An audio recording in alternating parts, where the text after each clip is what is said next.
All right, hello everyone. Welcome to this webinar hosted by Merkle Science, one of the first webinars in our series looking at regulatory updates around the world. So I think a few more people are still joining in the webinar, but we'll just get started anyway. Today's topic will focus on the impact of one of the hottest issues right now in crypto compliance, which is the FATF travel rule. And we'll be focusing the discussion specifically on what's going on in Singapore, where Merkle Science is headquartered. So we have a very distinguished panel of speakers representing different types of actors in this ecosystem. And my colleague Ian will be moderating that panel. Before we get into the panel discussion, just a little bit about who I am. So I'm actually based at our Tokyo office. I'm the Vice President of Global Business Development. My name is Thomas Glucksmann, if you didn't catch that. What we actually do at Merkle Science is we focus on trying to combat crypto crime. What is crypto crime exactly? And why is it relevant to this discussion? So the main reason why we actually have some sort of regulation in this space, and the reason why we have these standards is because even though the share of criminal activity involving cryptocurrencies is reducing year on year, the fact is you still have criminals that are acquiring and laundering cryptocurrency in illegal ways. And most of that criminal activity is still more or less from hacking organizations and other online native groups, but we're seeing more and more traditional criminals get involved using crypto crime as well. It's definitely not an insignificant market. Last year, we saw more than $11 billion worth of transfers from criminal entities, and the amount of activity that is involved in crypto crime is increasing quite significantly year on year. Although when you do compare that with the real numbers of criminal activity in the existing or incumbent financial ecosystem, it's still very negligible. The way that we actually track the progress of crypto crime at Merkle Science is we look at how criminals are acquiring cryptocurrency using illegal means, such as by hacking exchanges or through ransomware attacks, how they're then laundering these illicitly acquired funds, and what sort of criminal beneficiaries are actually on the receiving end of these cryptocurrency proceeds. Recently, we've seen, given the COVID-19 pandemic, that cybercrime activity is starting to skyrocket, and in tandem with that increase in cybercrime activity, we've seen criminals exploiting this pandemic to try and the currency as well. So a couple of examples here, which are quite recent. You can see some fake medicines being sold on the dark web, and also some ransomware which has been embedded on fake COVID-19 tracking applications. So how are different parts in the industry trying to combat this illegal activity? So first of all, you've got governments all around the world establishing different frameworks to try and make sure that exchanges and other cryptocurrency and crypto asset businesses are following rules to do with anti-money laundering compliance, counter-terrorist financing, and general combating of financial crime. And the big development that we'll be talking about today is this global level action from the Financial Action Task Force, which is known as the travel rule, which is adapted from what we already have for the existing banking industry. And where does Merkle Science actually fit into all this? So we provide two software solutions to help companies with their compliance activities by monitoring blockchain transactions. We also help organizations to investigate cryptocurrency criminal activity with our forensics tool. And besides our software platforms, we also provide on-demand intelligence reports that will investigate either a specific incident involving cryptocurrency or a cryptocurrency, such as an exchange or an OTC trading platform, by analyzing their transaction history and provide macro level risk score. We currently work with a range of different types of organizations. So primarily our compliance tool is used by exchanges and custodians. More recently, we've been working more and more with banks and traditional asset management firms, and our investigative services are used by law enforcement and cybersecurity companies. We're part of a number of different global industry bodies and groups and initiatives. We're also a member of the Interpol Darknet and Cryptocurrency Working Group, and participate very actively in a lot of different industry forums. We're backed by a number of very well-known players in the cryptocurrency ecosystem, and also in Singapore, we have strong support from SG Innovate, which is the Singapore Government Deep Tech Fund. So I think that's it from my side in terms of introducing Merkle Science. I'd really like to focus this webinar on the real discussion topic in hand and hand it over to my colleague Ian to get into today's talk. Thank you. Thank you, Thomas, for the kind introduction and introduction to Merkle Science. As Thomas shared, my name is Ian Lee, and I'm the lead investigator and one of the founding members at Merkle Science. So as most of you in the crypto space are aware, ever since the FATF released its recommendation sometime in last June, the travel rule has been a very hot topic of discussion as it fundamentally changes the way that VASPs are allowed to transact with one another. So whilst many countries are still struggling to figure out how the most appropriate means of transposing the travel rule into their local regulation, Singapore has been a step ahead by actually including it in our Payment Services Act that officially commenced at the start of 2020 this year. Yet whilst the travel rule has been included in the PS Act, I think there's still a lot of uncertainty among industry players about what exactly it entails and how it can be implemented practically. So as Thomas kindly shared, today we have before us a very distinguished set of panelists.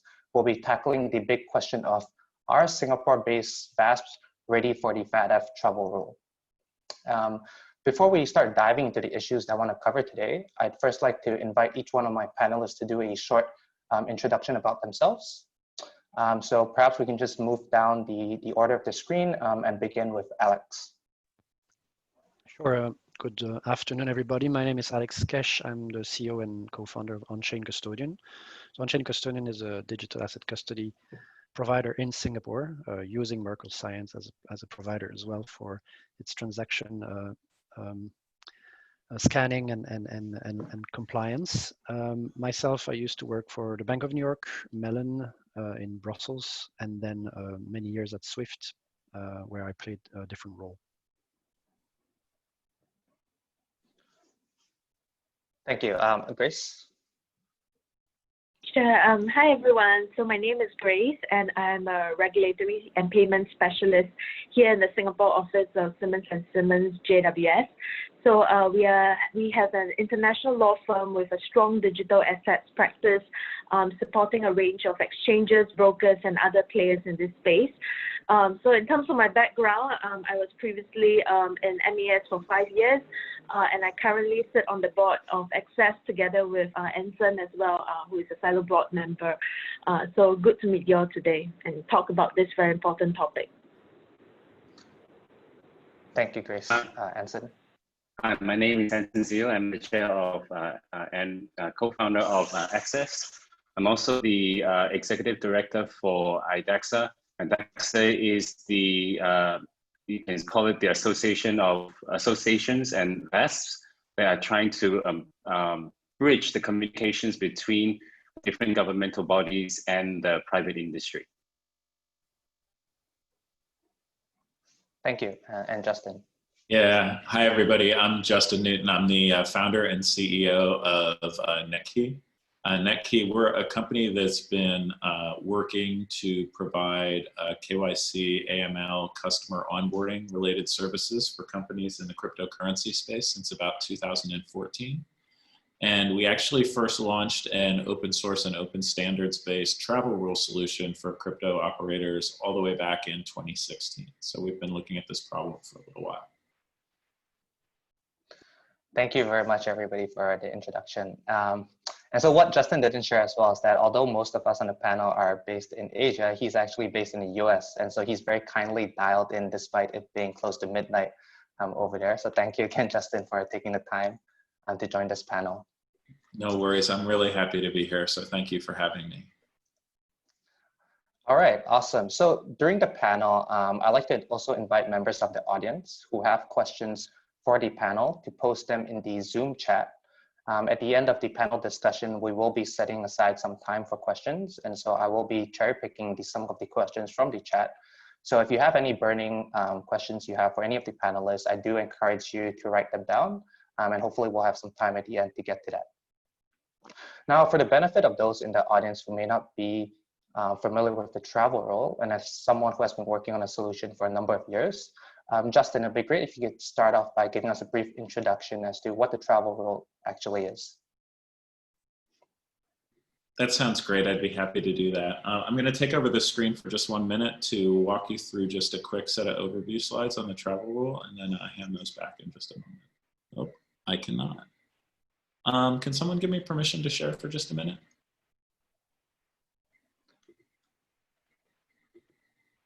Well, that's all right. I can just talk without slides. I'm good with that.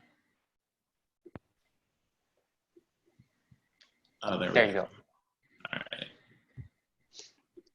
Perfect, thank you.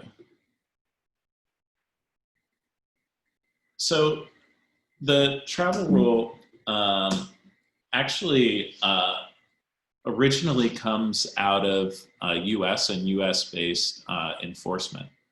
And what the travel rule says is it actually doesn't have to do with me moving around, or like if I flew to visit in Singapore with Bitcoin or something like that. But the reason it's called the travel rule is it basically means for certain types of transactions, identity needs to go ahead and travel along with the transaction itself. And we'll talk about some of those characteristics in just a minute that lead to the travel rule applying to a transaction. But, you know, at a high level, it's typically transactions over, you know, about 1,000 US or 1,500 Sing dollars, and where both ends are a VASP or a regulated entity like a payment service provider in Singapore. Most digital currency providers globally are not compliant with this regulation today. A lot of people are trying to ramp up very recently as a basis of these new regulations coming out. But one of the things I do want to touch on possibly a little bit later in the panel is that while the regulation that came out today has to do with travel rule, what's probably coming down the road as well is going to be the typical sanctions requirements that apply in banking. And the reason I raise that is sanctions requirements apply not just on, you know, service provider to service provider transactions, but to service provider to anyone transactions. And so as we think about solutions, it's important to think about that total group of who we're sending and receiving transactions to. So, you know, what is travel rule and sanctions, and really who does it apply to? So with Singapore travel rule, it actually, the information applies to all transactions, but there's different levels of reporting requirements based on the value of the transaction. If it's over 1,500 Sing, the reporting requirements are much more detailed than if it's under 1,500 Sing. And this is all in the, is it PSN4? Does anyone help me remember? PSN4, I think it is. And it's section 13 is actually the section that has to do specifically with the travel rule requirements. And so you can go and look at the details there. What's important to that is it applies if any two financial institutions are involved, and applies to virtual assets. The reason I have the US here is the US actually has a different boundary. It's $3,000. The FATF boundary is actually $1,000. If you go to Switzerland, the boundary is $0, so it applies to any transaction.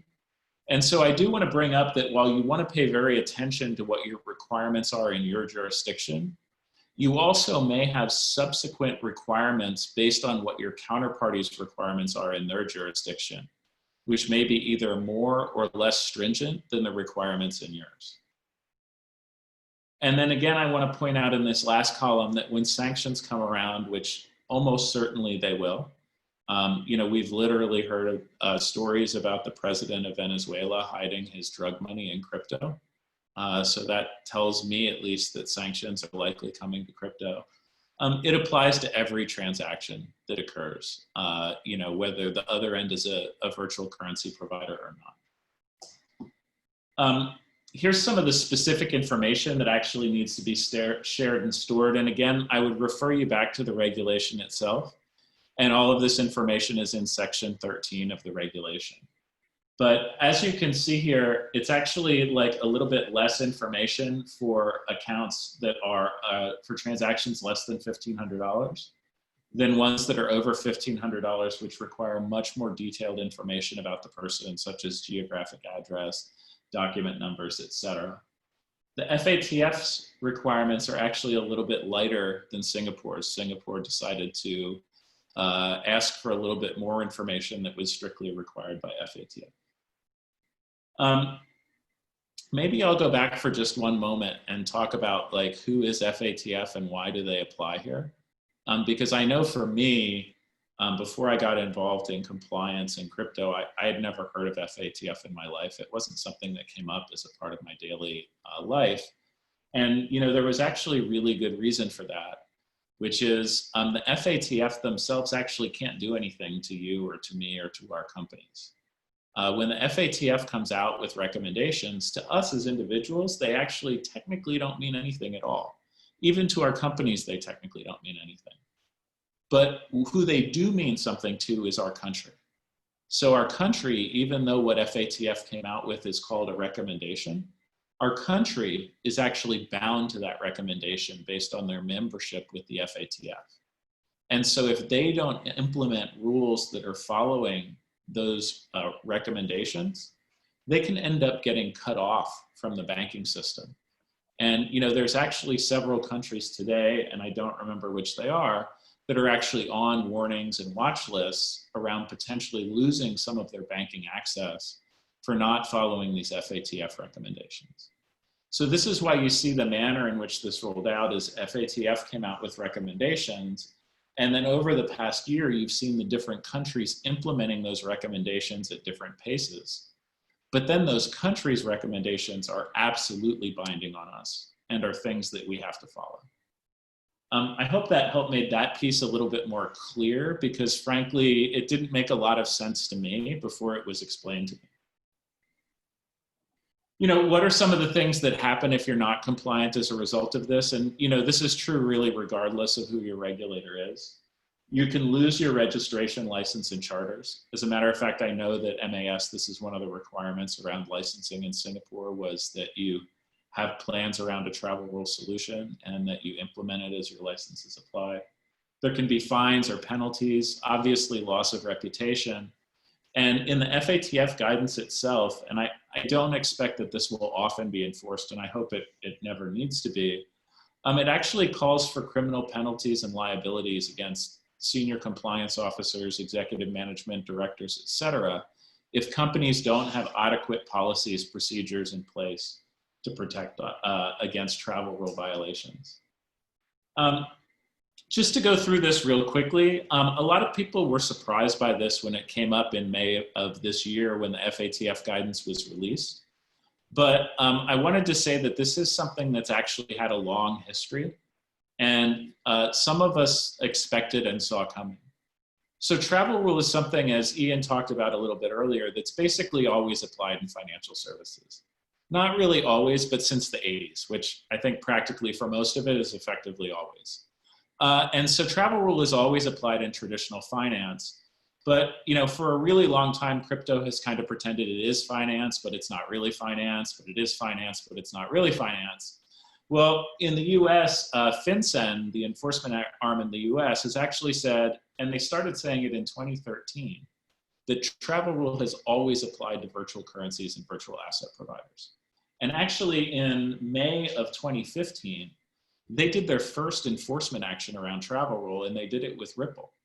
Ripple actually signed a consent decree in May with FinCEN, the enforcement arm of the US Department of Treasury, that said, hey, we are actually in violation of travel rule, and we need to not be in the future.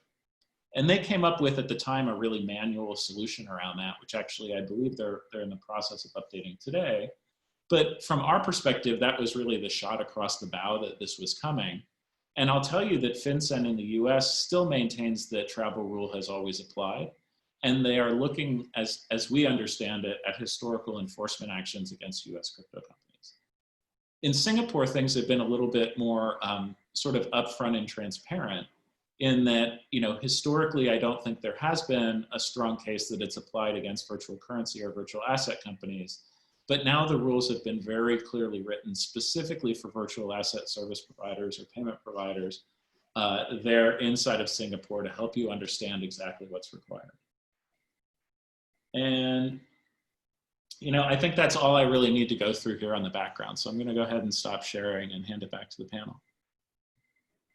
All right, thank you so much for that comprehensive overview, Justin. I think it's given everybody a lot of background into the travel rule and how it came about.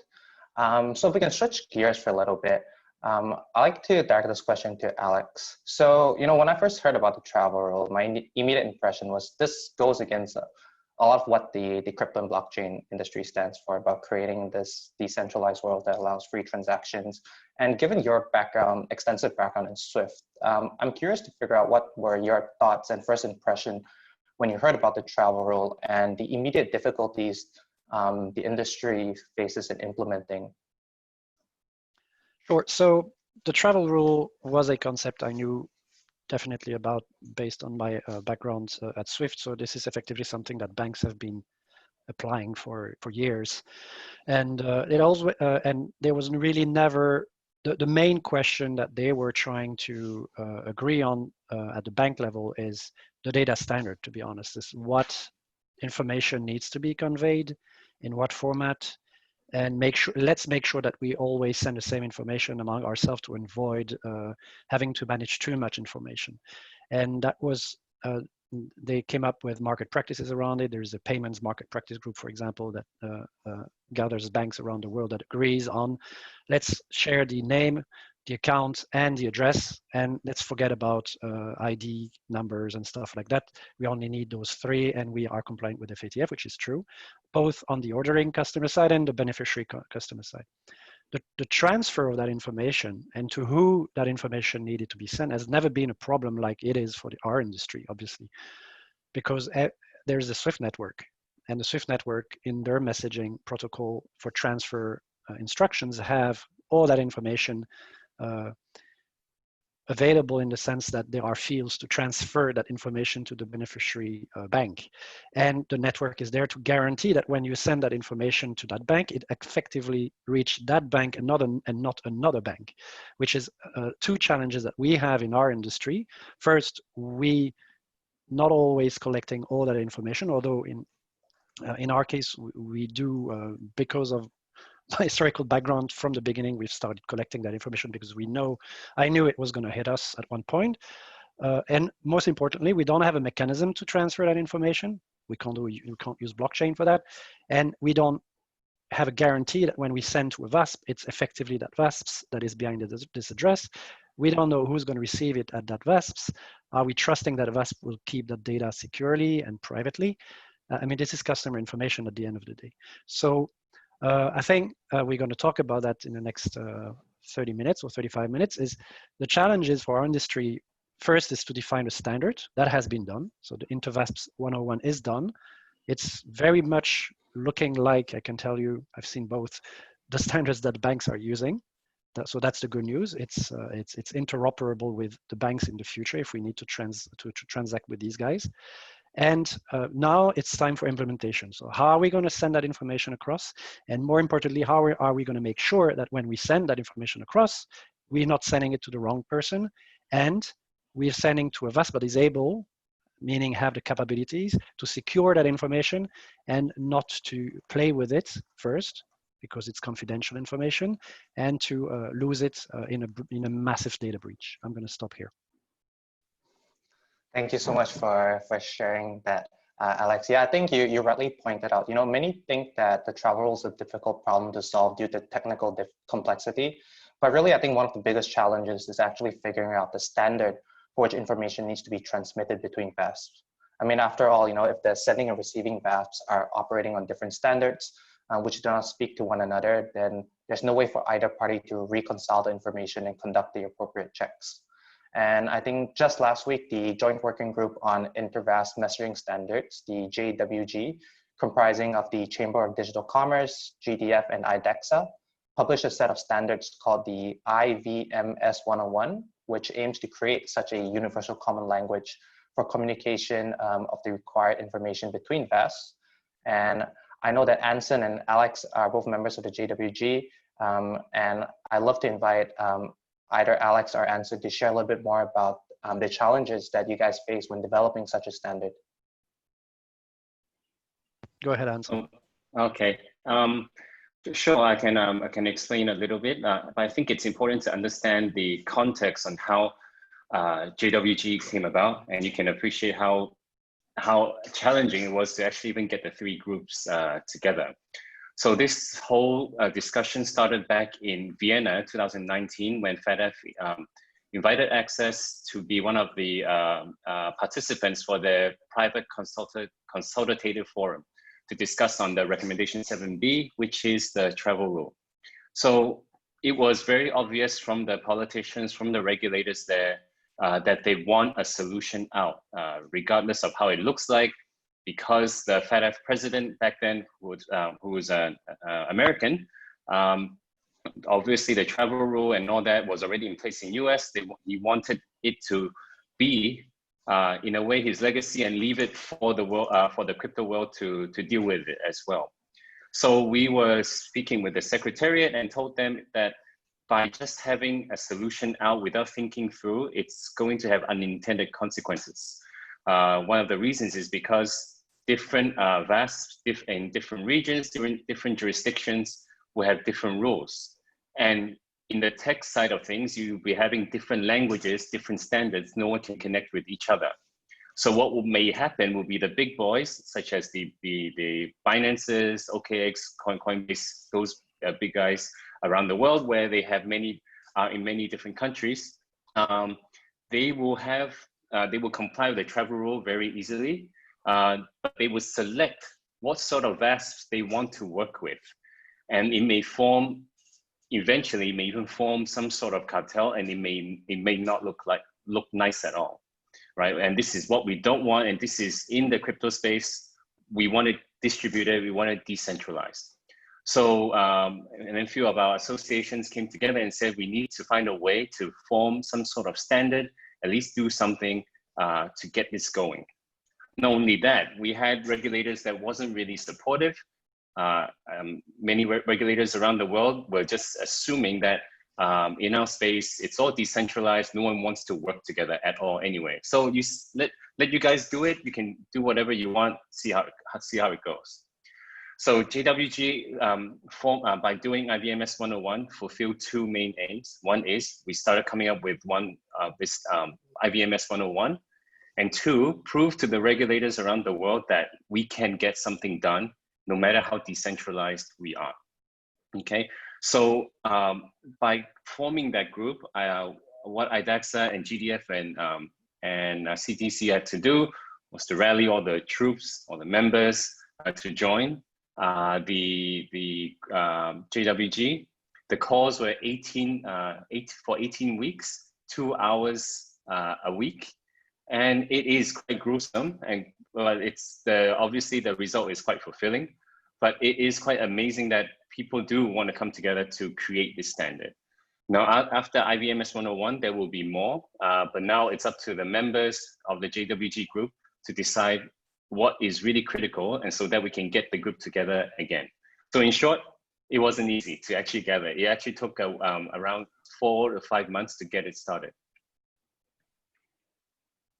Great, thanks for sharing that, Anson, and definitely kudos to you and the entire team for taking the time to put this together. I think definitely, we want to avoid a situation where a kind of cartel is created among just the bigger players. After all, blockchain is about promoting more of a decentralized and open sharing network where anybody can participate. Yeah. So let's switch gears a little bit and instead focus on the regulation side of things. So Grace, could you talk a little bit about how the regional regulators are responding to the travel rule, and what is MAS's take on the issue? more specifically, I guess, what will they be expecting from the licensing applicants here in Singapore under the Payment Services Act? Sure, Ian. So I think in the region, we have seen some changes on this. So South Korea, for example, has implemented a version of the travel rule. So as I understand it, each Korean VASP will have to apply for an information security certificate that requires them to first fulfill new regulatory requirements. In specifics, they have to implement a suitable technical travel rule solution. And the official date for that is September 2021, which will be overseen by the South Korean FIU. And I understand that Japan is also pursuing advanced regulatory implementation in that regard. So I think we are starting to see a movement in the region where countries have looked at what MES have done and are thinking about various versions of the travel rule and implementing it for their countries. So for Singapore, I think this is a question we get quite often in terms of what MES would expect out of enforcement and whether this has to be done on day one of your license application. And those are very important questions indeed if you're an applicant. So based on feedback from the industry, access earlier, with our assistance of Simmons & Simmons, we had submitted a letter to MES where we sought an extension of the deadline with regard to the travel rule implementation under the PS Act in light of the COVID-19 situation. So MES had indicated to us that at this point, they do not expect to give an extension as such, but they do not expect DPT services to be licensed only after the industry as a whole has developed interoperable solutions to meet the value transfer requirement. And instead, what they are looking for during the review process is that applicants should be able to demonstrate compliance with the value transfer requirement, even though they might have to pursue other alternative means in the interim. So nonetheless, given the potential for further developments, they have also noted that the applicants should also consider how they can adapt their business processes and compliance programs ahead as these changes occur. So basically, long and short of it is that our understanding is that MES remains open to applicants making such adjustments during the course of the application process in order to fully comply. So this will be, I suppose that the first year would be a year where basically applicants work it out with MES and put forward how they intend to be compliant with the travel rule requirements, and we don't expect hard enforcement from day one, basically. Thank you, Grace. I think that was very valuable insight, and I'm sure a lot of the members of the audience who are running virtual asset service VASP basically in Singapore are looking to be licensed under Payment Services Act definitely really valued those insights, and that probably give them some assurance in the interim on how to deal with it. So in that case, I know we have Netki on the panel, but aside from Netki, there are a couple of other solution providers out there. So this is really an open question to all the panelists, as I'm sure you guys have all evaluated how the travel can best be dealt with. But from a VASP perspective, how should applicants really decide between travel rule solutions, and what are the considerations they should have to ensure that they meet regulatory and other requirements? This is an open question. I can start with as a customer slide. So as a VASP, I'm looking for a solution that is interoperable with other solutions. So I don't want to have to subscribe to 10 services to communicate with 10 different VASPs. It doesn't make sense. So either that comes from a consortium of VASPs who create a peer-to-peer type of environment like a SWIFT for VASPs, and they use that as a way to exchange that information and validate that the receiver is the proper VASP that should receive that information. Or it comes from a coalition of technical providers, or at least a collaboration between technical providers who can assure me that if I subscribe to their service, I can reach everybody, either through them or through another technical provider they connected to. I don't know how it was going to work. I'm not an IT person, and I will let that to Netki, to Justin to explain how it could work. But it's really what we would be looking for. And finally, if the solution provider I'm meeting is not aware of InterVASP 101, So the IMVMS 101, or if he's aware he's not planning to implement it, he can already take his bag and leave the office. I will not use them. Thank you, Alex, for your very candid feedback. I think definitely if any of the providers out there are listening to this, they'll immediately be Googling what the standard is and putting it into place plans to implement it. So yes, Justin, from a technical solution provider perspective, could you share a little bit about the challenges you face when coming up with a solution and how you had to design it so that it really satisfied, from the requirements from a client's perspective, as what Alex had shared? Yeah, absolutely. And Alex, I think that some of the things that you raised there are absolutely critical requirements. I would say, a couple of the things just to highlight that he said, when we designed our solution, one, I think the only way that works technically is people, you can have multiple services and service providers, but effectively you should all be speaking the same protocol, right? And so like, if I look at the web, right, there are hundreds of web server software vendors. There are, dozens of web browser vendors. But because they all speak HTTP and all speak HTTPS, we can all browse the web together, right? And even when we come down to HTTPS, when we look at the way the web works, right, and the identity layer for exchanging identity over the web, which is HTTPS, right, how you get that green lock in your browser that tells you that you're at the place you want to be, that's a standard where everybody speaks the SSL standard.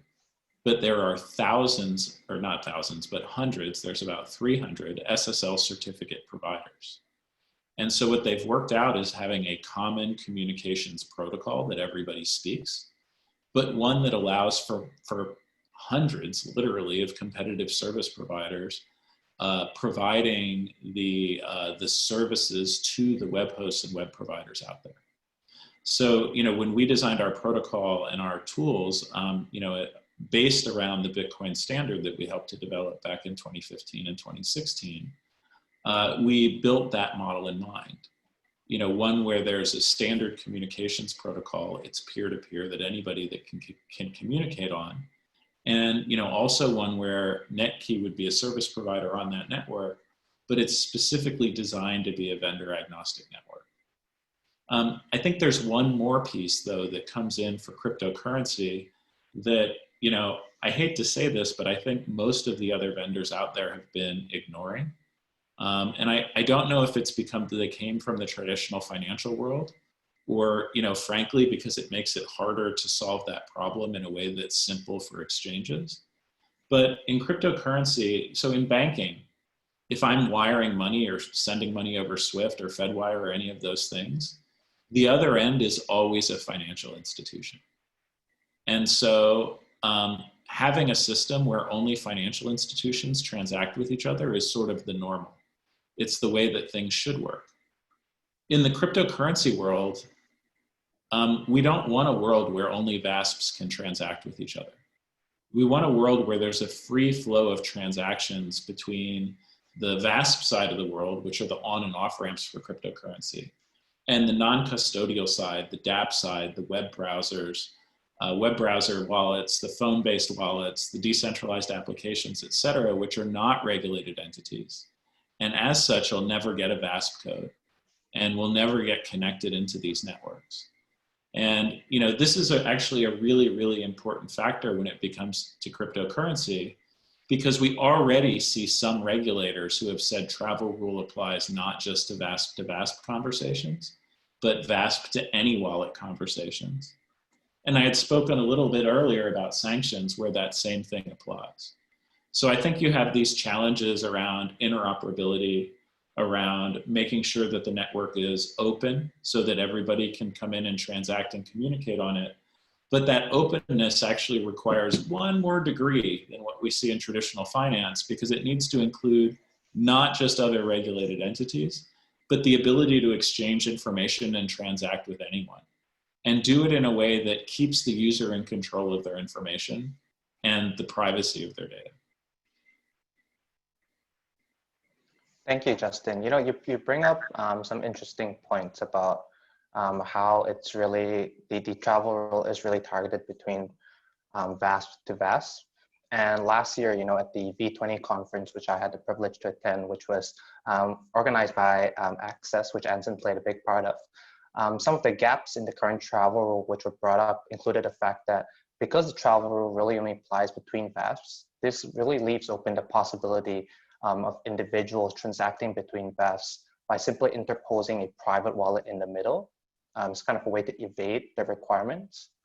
And so considering that there are these gaps, how effective do you think the travel will be at achieving its goal of promoting AML and CFT?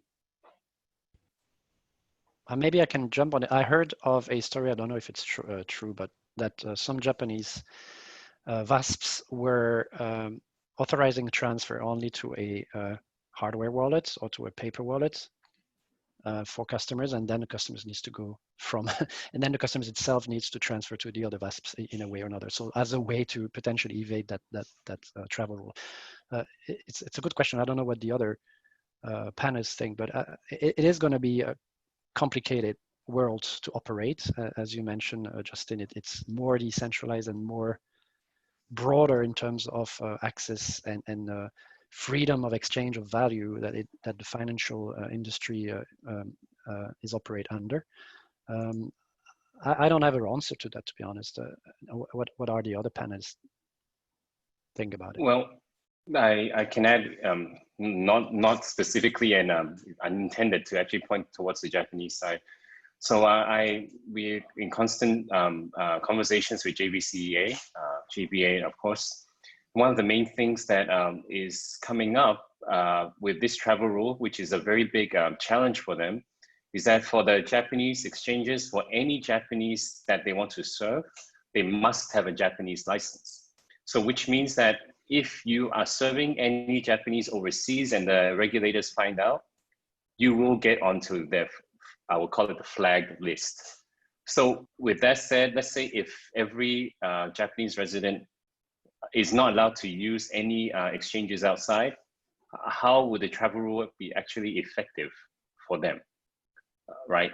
So there are still a lot of problems, and a lot of even existing rules might need to change. It's not, yes, it is, we need to share the information to prevent AML and all that, but all the existing crypto rules that have been just because there was a lot of FOMO in the past couple of years to get something up, some might need to unwind or a workaround to get this whole thing going together. Otherwise, yeah, there will be a lot of challenges going forward.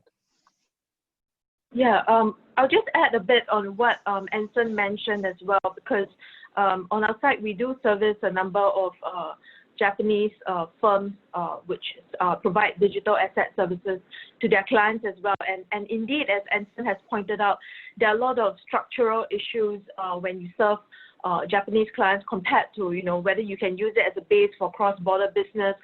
You know, how does that Japan exchange work in context with all your other exchanges within your network? And those are very difficult issues. And I think what Singapore applicants have to bear in mind as well is that the very important audit requirement that MES has put out, that, you know, within 1 year, you're expected to be able to audit and have sufficient control over your compliance requirements. So I think, as the group has pointed out, there are a number of travel rule solutions, but you have to really look at also those that will be able to support you going forward in terms of customer service. You know, the very simple issues are very important. Scalability, compliance with regulatory issues like data privacy rights, security against threats, and expected updates.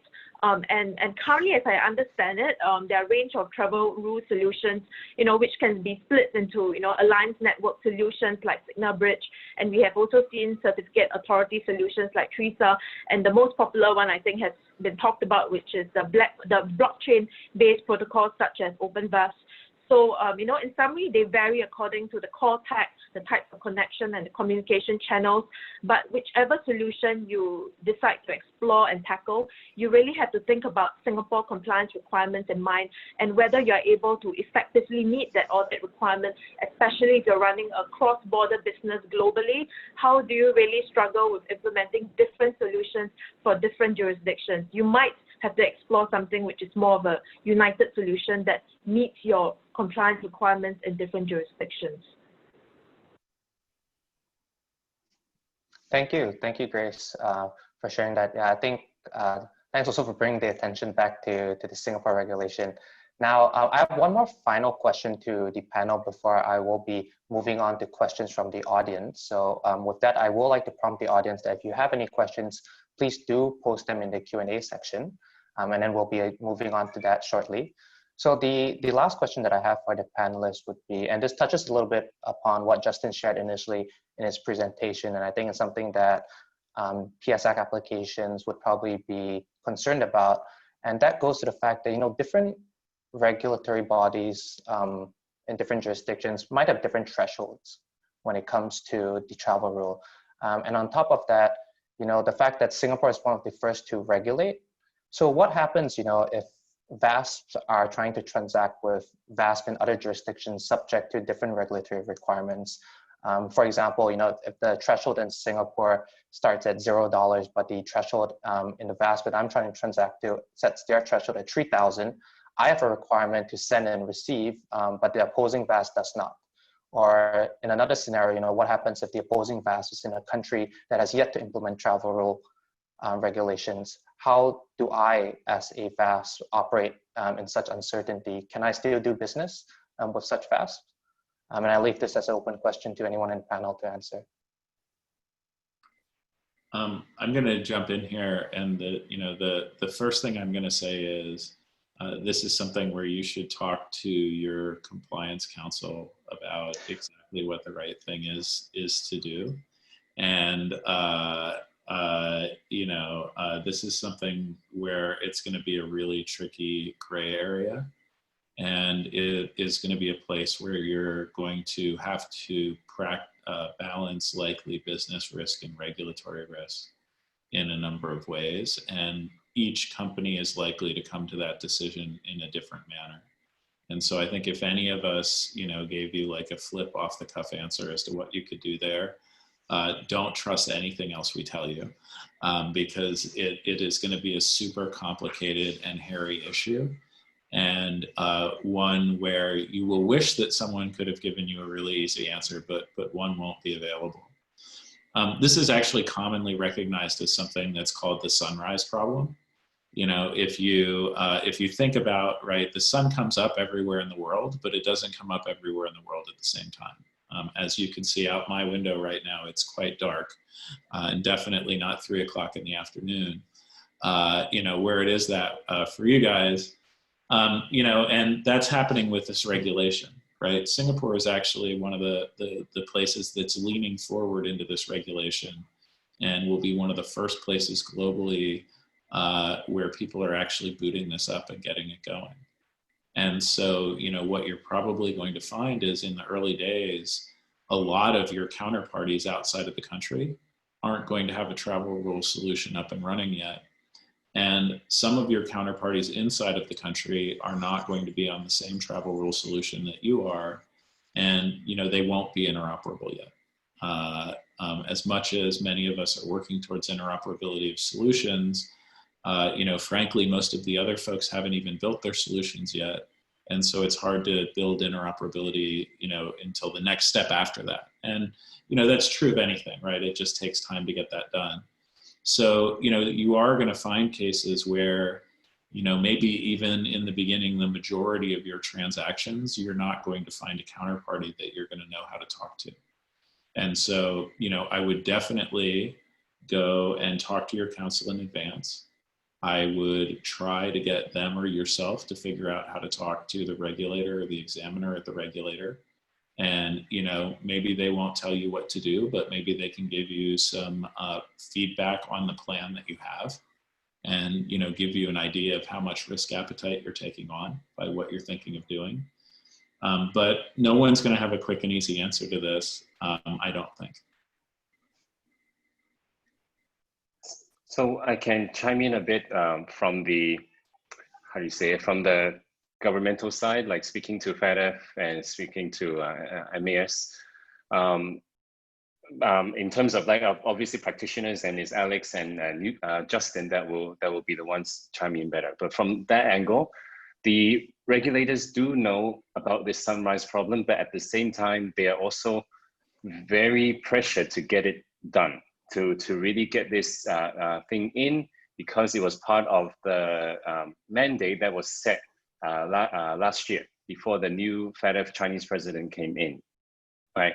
But at the same time, you can see the gesture. For example, the FATF Virtual Asset Contact Group was created to talk to the private industry with associations, with IDEXA ourselves, with a few of the compliance companies to see where the industry is and give them an update on where it is. They themselves also have a lot of meetings to also update to see how compliant the industry will be, or are there any challenges and so on.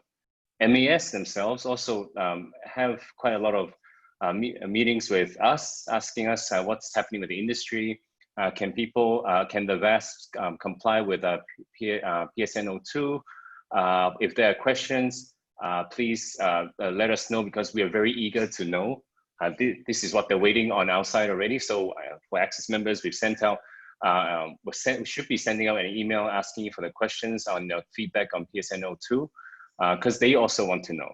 So all sides are pressured right now to get it done, but at the same time, they are really, the regulators are engaging the industry and not just sitting down and waiting for everyone's waiting for the magical day that this whole thing the sunrise problem will be solved straight away. So it's just constant communication right now with the regulators as well. Yeah, I would add to that. I'm hoping that goodwill of the players and demonstrated goodwill of the players will make a difference in the way regulators will assess you, or talk to you, or listen to you. I think at this stage, all we can try to do is demonstrate our intent, our real intent, and it is a real honest intent to comply to that travel rule, that by explaining what we do in the absence of a global solution, in the context of this sunrise situation, and so on and so forth. And by demonstrating that goodwill, I'm hoping that our regulator, in the case of MAS, would be more understanding if there is something that they're not happy with. Of course, this is not, it's a bit of an optimistic view, but I think it's in Singapore, we are in a position to have that optimistic view based on past experience with MAS and the way they interact with the industry. So I hope I won't be right. I won't be wrong. Yeah, I think I would add that to this group that I agree on all fronts that MES has been very open and transparent with their intention and the path going forward. And I would say there that, you know, the sunrise problem, which some of the speakers have pointed out, is not new to digital asset participants. So, you know, so for example, a firm does keep a regulatory tracker of digital asset developments in 170 countries. And I would say that, you know, even if you just randomly pick 2 of these countries out of the list of 170, you know, even then you might not see great consistency, you know, even in the very simple things of how crypto is regulated, whether exchanges are regulated, how whether derivatives, you know, fall within scope. So this is really not quite a new issue, but I think players really have to pay a lot of attention to the offering of cross-border services and the compliance and sensitivities between different elements of regulations in different countries, because that will put you in good stead with the regulator if you're able to show compliance with best regulatory standards and practices. Thank you, everyone on the panel. Now, I am conscious of the time, so let's try to see if we can address at least a couple of questions from the audience. And the other thing I will add is that at the end of this presentation, you know, we will be sharing some of the contact details of the panelists. So in the event that any one of you want to get in touch with them individually to ask them further questions, feel free to do so. So without further ado, let's move on to the Q&A and see how many questions we can get through. So the first question that we have would be from Chris. The travel rule does not apply between a payment service provider and a financial institution where both acting on their own behalf. Is that correct? Do I have any takers from the panelists? Hi, Chris. So the very quick answer to that is that you're right. PSN02, there is a certain provision for prop trading players. But I think it has been an interesting issue which I've had to consider recently for one of my clients on what happens if you're interacting with other clients in this space and how you position or explain your current position to MES, because after all, in the Singapore market, it's not really clear how many prop traders are there operating the market, the size of the market, and how the regulations can be interpreted for such a player. So I think these are important questions which you should be consulting, which applicants should be consulting with their relevant consultants and professional service providers. Yeah. Thank you, Grace. The next question we have is from Jeremy. What are some of the enforcement mechanisms if travel rules aren't met? I think Justin briefly touched upon this, but perhaps we can speak a little bit more specifically about the Singapore enforcement actions. I don't remember in PSN4 off the top of my head. I'm sorry, I track like 50 different countries' travel rule regulations. So that part I get. I try to keep you from getting to the enforcement action portion. I think Grace can, yeah. Grace can. I can jump in for this one a bit.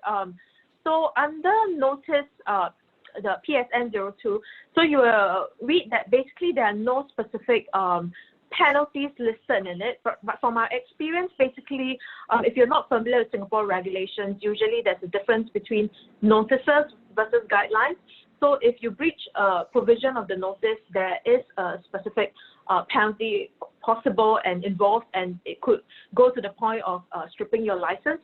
So even though it's not a crypto related, in Singapore, some of the financial institutions participants here might be familiar with a recent time where Falcon Bank had their license stripped and they were fined 4.3 million for 14 breaches of the MES notice, which was applicable on the bank. So a lot of this is focused on banks, but going forward, when crypto exchanges do fall and other players do fall within the notice, then it does gives MES a leeway to actually pursue this. But of course, usually it's at the point of really egregious negligence, I would say, because in my time in MES enforcement, I was there 5 years, and I would say that, if you really show intention to comply and you can show that you actually demonstrated steps to try to comply and to try to seek out solutions, I think the MES has been a very reasonable regulator, and they are not a checkbox, quick, immediate enforcement kind of regulator. So I would suggest that you really consider all the things you could be doing internally to meet the requirements. Yeah. Thank you, Grace. Okay, I'm very conscious of time. So with that, I do apologize. I don't think we'll be able to address any of the audience's questions anymore, but I do recommend that you write into any of them, who I'm sure they'd be happy to answer it. As a final takeaway question to all panelists, I would like to ask you, in your opinion, practically speaking, June 30th will be the deadline for players to adopt a solution. When do you think the travel rule will be ready to be deployed globally? If you could all just, end off with a year, date, month, whatever you're comfortable with. Oh my God. I think it's going to take years globally, to be honest, just because of the size of the globe, right? You have a bit less than 200 countries needs to comply. Often some of those countries are where some crypto exchanges are located because it's an easy place in terms of compliance. So I think it will definitely lead to a revolution and a separation between institutional players and retail players. Maybe not a separation, but at least there will be some level of differences. And I think it will also allow to get rid of the bad players that still exists, who fake volumes and so on their exchange, for example, hopefully, and we'll get ready for a true mainstream adoption of crypto.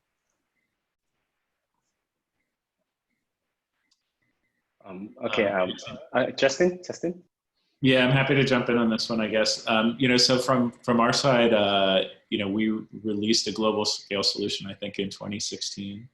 And, it was actually recommended in an MAS study all the way back in 2017. So from our view, I think that this is something where, really we think that there's a number of options that are nearly available, and, at least one option with ours that has been available for people to jump on. I do think there's going to be some coordination issues, and I think that the work the IMS group did has been great towards getting some standardization and movement there. But, I do think globally it could take years.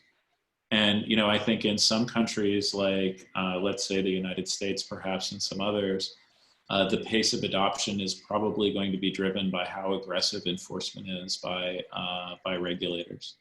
There are, I think, a lot of players in our ecosystem that would prefer to delay things.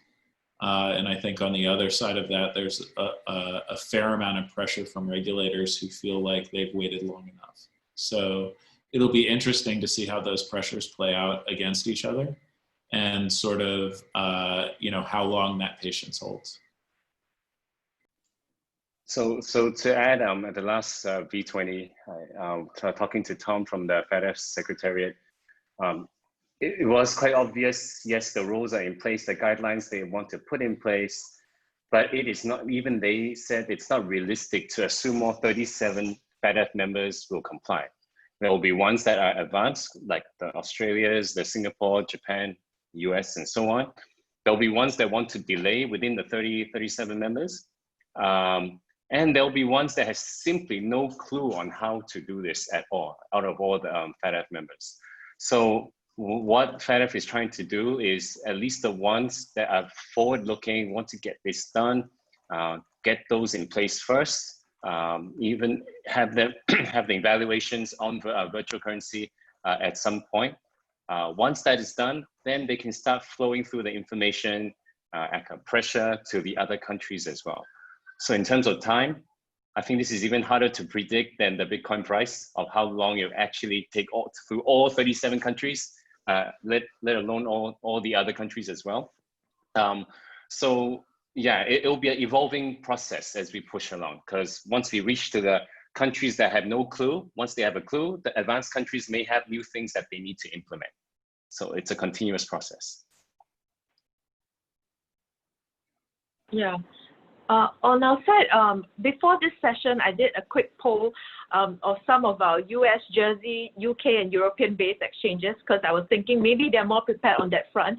But the result of that poll was that the vast majority actually revealed that they were very nervous about the current developments, and most are saying that they are really struggling to come up with a workable solution for the viable long term. And a few of them have rudimentary solutions, but they are very nervous that the regulators will accept these in other countries. In fact, one of our clients even said that, it's enforced to the letter of the law. They are very worried on whether they will be found, not being in compliance with such requirements. So I think this is something which the whole industry is really struggling with at the moment. As Anson said, there are now viable solutions put out and there's IVMS available, but a lot of this is very technical and subtle and complex for a lot of these players, and you really have to work with your different teams throughout compliance, management, and even your daily employees. They all have to understand how all this will work together. All right, thank you everyone on the panel for your answer. Very diplomatic answers, I will say. And with that, I think we come to the end of our panel discussion today. Once again, I'd like to thank all the panelists for participating and dialing in despite everything that's going on. And with that, I pass the mic over to Thomas. Yeah, thanks, Ian. Yeah, thank you everyone for dialing in, and a big thanks to all of the fantastic panelists today. So we will be sending an email out to all of the attendees and also those who registered with a recording, also with some information, contact details of the panelists as well, in addition to some ways of being informed about future events and materials that we, Merkle Science, will put out too. So yeah, big thanks to everyone. Yeah, we look forward to doing more events and speaking to you all soon. All right. Thank you. Thank you, everybody. Thanks, everyone. Have a good day. Thanks, everyone. Bye.